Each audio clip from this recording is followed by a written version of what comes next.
शादी भी हो गई है।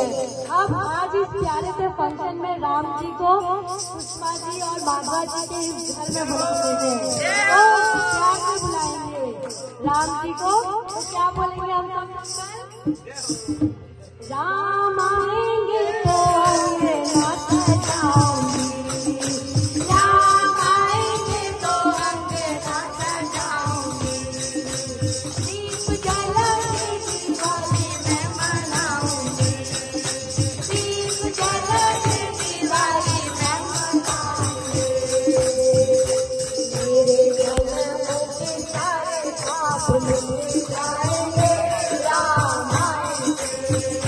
मेरे जन्मों के सारे पाप मिट जाएंगे, राम आएंगे, राम आएंगे, आएंगे, राम आएंगे, राम